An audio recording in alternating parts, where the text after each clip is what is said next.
मेरे प्यारे देशवासियों, अब मैं आपसे भारत की एक ऐसी उपलब्धि साझा कर रहा हूं जिससे मरीजों का जीवन आसान बनेगा, उनकी परेशानी कुछ कम होगी। आप में से कई लोग होंगे जिन्हें इलाज के लिए आयुर्वेद, सिद्धा या यूनानी की चिकित्सा पद्धति से मदद मिलती है। लेकिन इनके मरीजों को तब समस्या होती है जब वो इसी पद्धति के किसी दूसरे डॉक्टर के पास जाते हैं।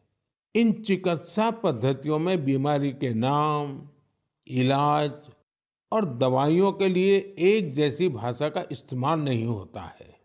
हर चिकित्सक अपने तरीके से बीमारी का नाम और इलाज के तौर तरीके लिखता है।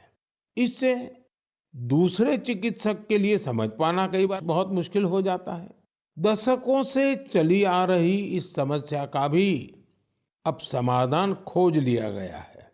मुझे ये बताते हुए खुशी हो रही है कि आयुष मंत्रालय ने आयुर्वेद, सिद्ध और यूनानी चिकित्सा से जुड़े डेटा और शब्दावली का वर्गीकरण किया है। इसमें विश्व स्वास्थ्य संगठन ने भी मदद की है।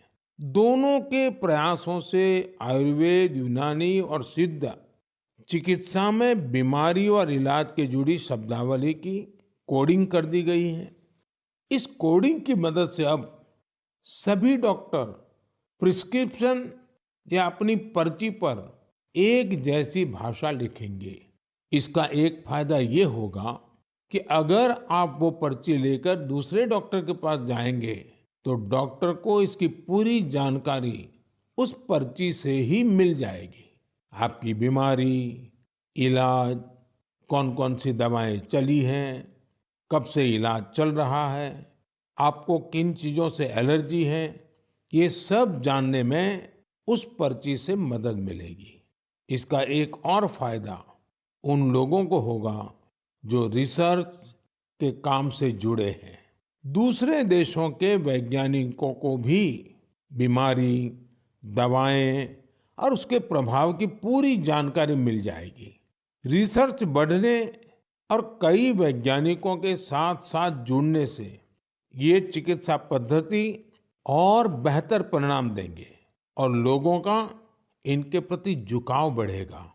मुझे विश्वास है इन आयुष पद्धतियों से जुड़े हमारे चिकित्सक इस कोडिंग को जल्द से जल्द अपनाएंगे। मेरे साथियों, जब आयुष चिकित्सा पद्धति की बात कर रहा हूं तो मेरी आंखों के सामने यानुंग जामोह लोगों की भी तस्वीर आ रही है। श्रुति यानुंग अरुणाचल प्रदेश की रहने वाली हैं और हर्बल औषधीय विशेषज्ञ हैं। इन्होंने आदि जनजाति की पारंपरिक चिकित्सा प्रणाली को पुनर्जीवित करने के लिए काफी काम किया है। इस योगदान के लिए उन्हें इस बार पद्म सम्मान भी दिया गया है। इसी तरह इस बार छत्तीसगढ़ के हेमचंद मांझी, उनको भी पद्म सम्मान मिला है। वैद्यराज हेमचंद मांझी भी आयुष चिकित्सा पद्धति की मदद से लोगों का इलाज करते हैं। छत्तीसगढ़ के नारायणपुर में गरीब मरीजों की सेवा करते हुए उन्हें 5 दशक से ज्यादा का समय हो रहा है।